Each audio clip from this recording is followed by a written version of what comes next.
আসসালামাইকুম। আজকে আমরা চলতরিৎ নিয়ে কথা বলবো, ভার্সিটি কোশ্চেন ব্যাংক সলভ করব টাইপ ওয়াইজ। প্রথমে আমরা 1 নম্বর টাইপে করব রোধ।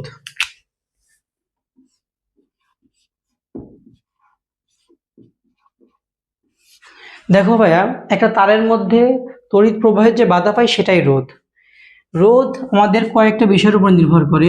1 নম্বরে রোধ নির্ভর করে দৈর্ঘ্যের উপরে। কার উপরে ভাইয়া? দৈর্ঘ্যের উপরে রোধ নির্ভর করে, অর্থাৎ এল এর উপরে।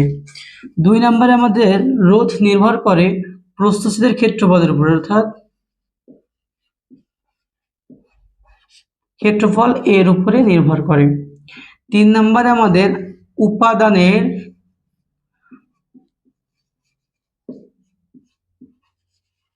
উপাদানের আপেক্ষিক রোধের উপরে।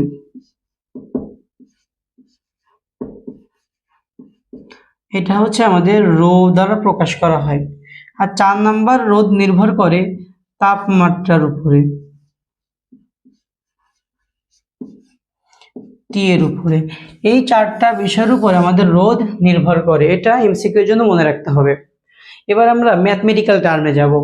রোধ আর সমানুপাতিক হলো এল। তাহলে কি হবে? যদি এল বাড়ে আর বাড়বে, রোধ বাড়বে। আর এল কমলে রোধ কমবে। আবারও বলি, আর বাড়বে কখন? এল বাড়লে আর বাড়বে এবং এল কমলে আর কমবে। এরপর আমরা বলতে পারি, দেখো, আর সমানুপাতিক 1/1/a, অর্থাৎ প্রস্থচ্ছেদের ক্ষেত্রফলের ব্যস্তানুপাতিক।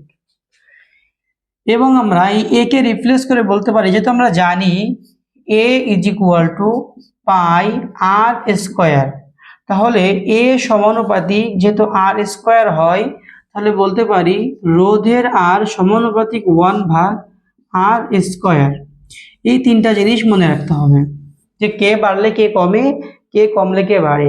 একবারে অ্যান্সার করতে হবে। দেখো, আমরা এর উপর নির্ভর করে রোধের সূত্রটা ডেভেলপ করি। আর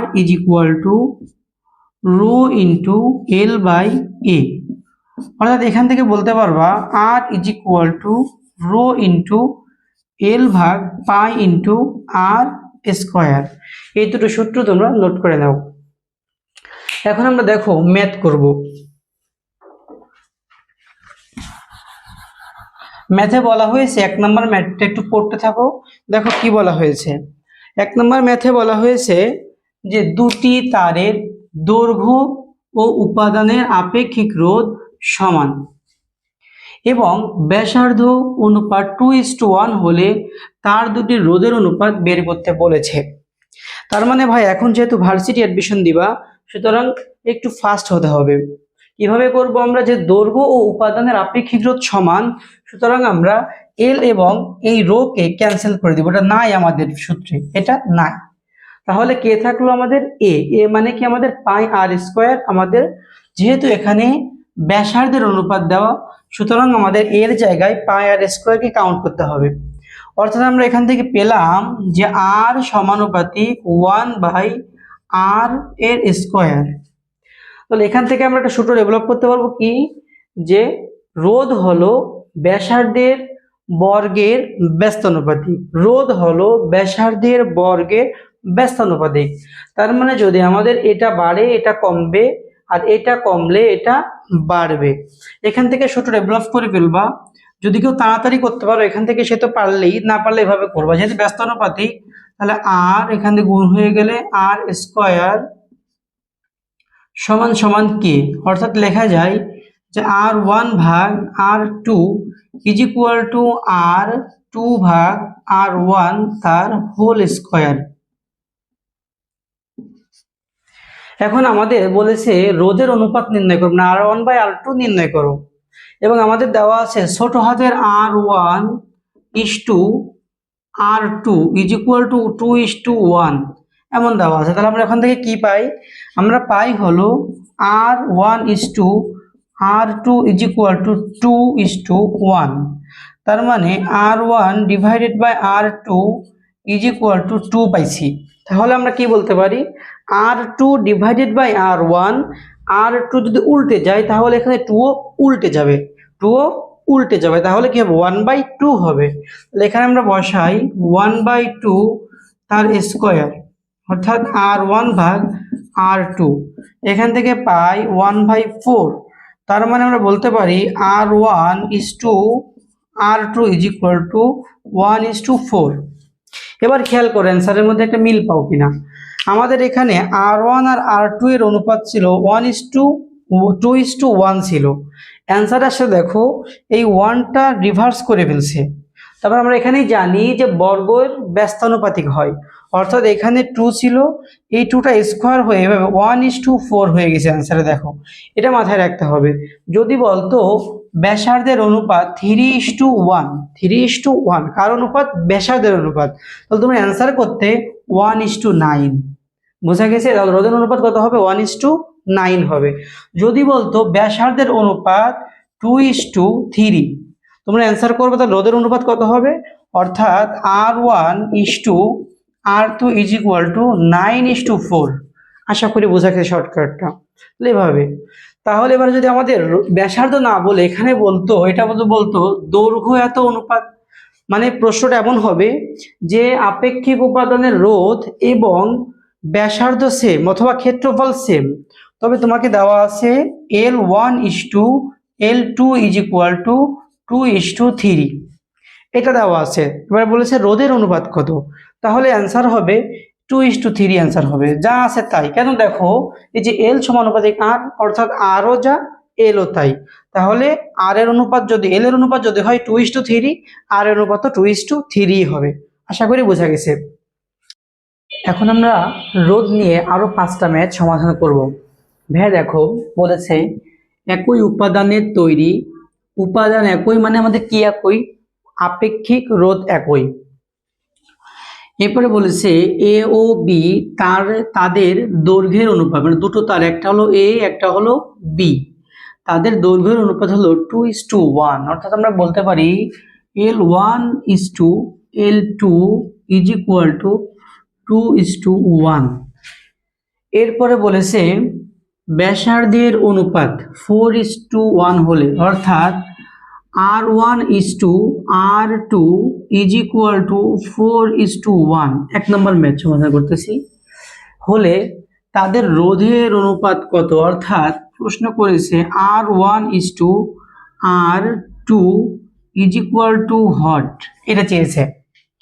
এখন দেখো যদি এভাবে দুটোর অনুপাত দিয়ে 3 নাম্বারটা বের করতে বলে, দুটোর অনুপাত তোমাকে দিয়েছে, দিয়ে 3 নাম্বারটা বের করতে বলেছে, তাহলে আমরা কি করব? দেখো আমরা জানি R = ρL/A, এ না দিয়ে এখানে দেওয়া যায় কি ভাইয়া? এখানে দেওয়া যায় πr², অর্থাৎ এখানে 3টা জিনিস ভ্যারি করে, একটা দুটো এবং এই আর 3টা, এদের যে কোনো দুটোর অনুপাত তোমাকে দিয়ে দিবে এবং 3 নাম্বারটার অনুপাত বের করতে বলবে। এমন করলে তুমি দেখো আমরা R1:R2 = এখানে দেখো দৈর্ঘ্যের অনুপাত 2:1, আমাদের দৈর্ঘ্য কি আর এর সমানুপাতিক, তার জন্য আমরা কি করব? এখানে 2:1ই বসাই দিব। এরপরে বলেছে ব্যাসার্ধের অনুপাত 4:1, ব্যাসার্ধ কি? বর্গের ব্যস্তানুপাতিক, তার জন্য এখানে যদি 4:1 আসে, যেহেতু ব্যস্তানুপাতিক আমরা এখানে লিখব 1:4 এবং তাদের স্কোয়ার করে দিব, যেহেতু আমাদের বর্গ আছে এই যে। তাহলে আমরা কি লিখতে পারি এখান থেকে? দেখো এই দুটো আবার গুণ করে দিব, 2 × 2 4 × 4 = 16, অর্থাৎ 16 × 16 কাটাকাটি করলে হয় কত? 1:8। বোঝা গেছে? তাহলে আমাদের অ্যান্সার হলো 1:8, ঘ নাম্বার অ্যান্সার। এখন দেখো যদি আমাদের ঘুরাই বলতো যে আমাদের দৈর্ঘ্যের অনুপাত দেওয়া আছে এত, যে L1:L2 বলা আছে তোমাকে ধরো 2:3, এবং ব্যাসার্ধের অনুপাত ধরো দেওয়া আছে তোমাকে কত? 4:1 বা ধরো 4:3 দেওয়া আছে, তখন তোমাদের রোধের অনুপাত কত? এখন কোশ্চেন হচ্ছে আমাদের এটা। তখন আমরা সমাধান করতাম এভাবে, খেয়াল করো একটু, যে আমাদের R1:R2 লিখে ফেলতাম, R1:R2 = দৈর্ঘ্যের অনুপাত সমানুপাতিক, মানে 2:3 লিখে ফেলবো। ব্যাসার্ধের অনুপাত হলো বর্গের ব্যস্তানুপাতিক, অর্থাৎ উল্টে যাবে, 4:3 আছে, এখানে লাগবে 3:4 তাদের স্কোয়ার, তাহলে কত হয়, 3 তিরিকে 9, 9 দুগুণি 18 ইস্টু 4 4 16, 3 16 48। এবারে কাটাকাটি করলে আমাদের যা হবে তাই। আমরা যদি এখান থেকে 6 দ্বারা কাটাকাটি করি, 3 6 18 ইস্টু 6 8 48, অর্থাৎ 8:3 হবে আমাদের অ্যান্সার। তাহলে আশা করি বোঝা গেছে, যদি দুটোর অনুপাত দেওয়া থাকে 3 নাম্বারটা বের করতে বলে তাহলে কি আমরা কি করব। এরপর দেখো, যদি আমাদেরকে বলতো এভাবে যে ভাইয়া বলা আছে যে আর দ্বয়ের অনুপাত, অর্থাৎ R1:R2 তোমাকে দেওয়া আছে 2:1 এবং L1:L2 তোমাকে দেওয়া আছে ধরো 3:1। তাহলে এবারে বের করতে বলেছে ব্যাসার্ধের অনুপাত কত, ব্যাসার্ধের অনুপাত ইজ ইকুয়াল টু হট। তখন এবারে খেয়াল করো, তোমাদের R1:R2 লিখবা, এখানে R1:R2 ইজ ইকুয়াল টু। এবার দেখো আমরা সূত্র লিখি, একটু খেয়াল করো যে R is equal to rho L ভাগ আর স্কোয়ার পাই। এখান থেকে আর কে এক পাশে নিব, আমরা যদি আর বের করতে হবে, আর কে আমরা যদি এক পাশে নিই, r square is equal to rho L ভাগ পাই ইন্টু আর। তখন আমরা দেখো রো এল হলো সমানুপাতিক, আর হলো ব্যস্তানুপাতিক, বর্গমূলের, দুটোই কি বর্গমূলের। তাহলে আমরা দেখো এল যেহেতু সমানুপাতিক, এল যা আছে 3:1 আছে, আমরা 3:1 লিখে ফেলবো। আর আর যেহেতু ব্যস্তানুপাতিক 2:1 আছে, আমরা উল্টাই দেব, কত করব 1:2 করব। এবং দেখো এদের কিন্তু একটা স্কোয়ার আছে, পরে এদের সবাইকে রুট করব আমরা। গুণ করার পর দেখো 3 1 3 2 1 2, তাহলে রুট করলে কত হবে √3:√2 অ্যান্সার। বোঝা গেছে? তাহলে দুটোর অনুপাত দেওয়া থাকলে 3 নাম্বারটার অনুপাত আমরা এভাবে বের করতে পারবো। এরপরে আমরা দেখো 2 নাম্বার ম্যাথটা সমাধান করব। 2 নাম্বার ম্যাথে কি আছে বলা, একটু পড়তে থাকো। একটি তামার তারের রোধ বলা আছে আর হলে এর দ্বিগুণ দৈর্ঘ্য ও ব্যাসার্ধ বিশিষ্ট তারের রোধ কত হবে। কি বলেছে ভাইয়া, বলেছে একটি তামার তারের রোধ আর হলে এর দ্বিগুণ দৈর্ঘ্য, মানে আমাদের যদি আগেটা দৈর্ঘ্য এল হয়, L1 ইজ ইকুয়াল টু এল হয়, L2 ইজ ইকুয়াল টু হবে 2L, এবং দ্বিগুণ ব্যাসার্ধ R1 যদি আর হয় তাহলে R2 is equal two 2R হবে। তাই বলেছে দ্বিগুণ দৈর্ঘ্য ও ব্যাসার্ধে বিশিষ্ট তামার তারের রোধ কত হবে। তাহলে আমাদের দেখো এখানেও ঠিক সেম ভাবে দুটো দিয়ে দিয়েছে, আমরা বের করতে পারবো। কিন্তু এখানে আমরা যদি এভাবে করি আরো সহজে হয়, আর প্রাইম মানে নতুন তারের আমাদের রোধটা হলো আগের তার ইনটু, দেখো দৈর্ঘ্য কত গুণ করেছে 2 গুণ, আগের থেকে 2 গুণ, আমরা 2 দিয়ে দিলাম, ইনটু ব্যাসার্ধ কত গুণ, ব্যাসার্ধ দ্বিগুণ, কিন্তু ব্যাসার্ধ কিন্তু বর্গের ব্যস্তানুপাতিক, তার মানে আমরা 1 বাই কত গুণ 2 গুণ, তাহলে 1/2 তার স্কোয়ার। দেখো কত হয়, 2 2 4, কাটাকাটি করলে r/2 হয়, অর্থাৎ r prime is equal two r/2। ক নাম্বার অপশন আমাদের অ্যান্সার হবে। তাহলে আশা করি বোঝা গেছে। এরপর আমাদের 3 নাম্বারটা বলেছে যে ভাইয়া বৃত্তাকার প্রস্থচ্ছেদের কোনো পরিবাহীর ব্যাসার্ধ অর্ধেক হলে রোধ কত হবে। কি অর্ধেক হলে, ব্যাসার্ধ অর্ধেক হলে রোধ বলছে, তাহলে আমরা কি লিখবো, r prime is equal two r into, দেখো এবার বলেছে ব্যাসার্ধ অর্ধেক, ব্যাসার্ধ কি হয় বর্গের ব্যস্তানুপাতিক, মানে আমরা 1 দিব, এবার অর্ধেক বলছে অর্থাৎ হাফ তার স্কোয়ার, যেখানে করলে 4 ইন্টু আর হয়, অর্থাৎ r prime is equal to 4 into r হয় 3 নাম্বারটা। এরপরে দেখো বলেছে 4 নাম্বারটা, তাহলে আমাদের 3 নাম্বারের অ্যান্সার কত হবে, 4 গুণ হবে। কত হবে ভাইয়া, 4 গুণ হবে। এরপর দেখো 4 নাম্বারটা বলেছে আমাদের সমান রোধ বিশিষ্ট দুটি তামার তারের দৈর্ঘ্য 4 মিলিমিটার, সমান রোধ বিশিষ্ট দুটি তামার তারের দৈর্ঘ্য 4 ও 9, তার দুটির ব্যাসার্ধের অনুপাত কত। সমান রোধ বিশিষ্ট মানে এবার রোধ সমান বলেছে, এবং আপেক্ষিক ঘনত্ব বা আপেক্ষিক রোধ তো একই হবে, যেহেতু একই উপাদানের তৈরি, তার মানে আমাদের R1 এবং R2 সমান ρ1 এবং ρ2 সমান। তাহলে বাকি থাকলো কি আমাদের, দেখো R is equal to rho L ভাগ আর বা পাই আর স্কোয়ার দেওয়া যায়, পাই তো ধ্রুবপদ বাদ দিয়ে দিলাম আমরা, তাহলে আমাদের থাকে এখানে কি এল সমানুপাতিক আর স্কোয়ার, এটা মাথায় রাখতে হবে, এল এবং আর এর মধ্যে সম্পর্ক এল সমানুপাতিক আর স্কোয়ার। তাহলে আমরা যদি বলি আর সমানুপাতিক রুট এল, যদি তোমার কাছে ভাইয়া এল চাই তাহলে ব্যাসার্ধের বর্গ করে দিবা, আর যদি আর চাই তাহলে দৈর্ঘ্যের কি করবা, বর্গমূল করে দিবা। দেখো আমাদের এখানে কি চেয়েছে, বলেছে যে দৈর্ঘ্য 4 ও 9, তাহলে ব্যাসার্ধ কত চাইছে, কি ব্যাসার্ধ মানে দৈর্ঘ্যের বর্গমূল করে দিব, অর্থাৎ 4 এর বর্গমূল করি ইস্টু 9 এর বর্গ, অর্থাৎ 2:3 হবে অ্যান্সার। কত হবে 2:3। যদি বলতো যে দৈর্ঘ্যর অনুপাত বলে দিত, দৈর্ঘ্য L1:L2 তোমাকে বলে দিয়েছে কত, ধরো তুমি 16:4, 16:4 না দিয়ে আমরা বলি 16 এখানে 9 আমরা 16 ধরি, 9:16।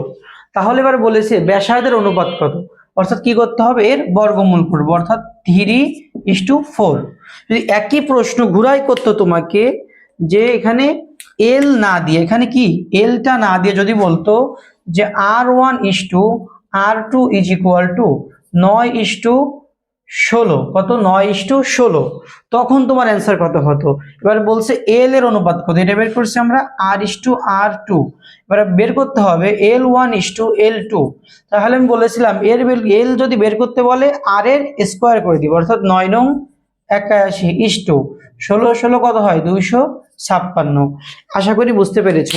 এবার ঢাকা বিশ্ববিদ্যালয়ের রিসেন্ট ইয়ারে এই কোশ্চেনটা এসেছে ডিইউ 22-23 সালে, ডিইউ 22-23 সালে কোশ্চেনটা এসেছিল, এটা দেখবো আমরা।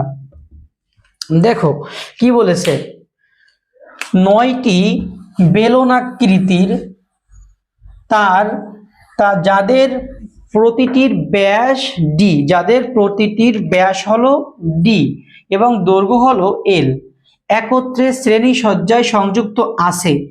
সজ্জাটির রোধ যদি এল দৈর্ঘ্যের বেলনাকৃতির তারের রোধের সমান হয় তবে তারটির ব্যাস কত, একটু ঘুরায় পেঁচাই বলছে আগের প্রশ্নটাই, 4 নম্বর প্রশ্নটাই। দেখো বলেছে একটি তার ধরো এল আকৃতির এবং এইগুলো এরকম 9টা করে সাজানো হয়েছে, এমন করে 9টা,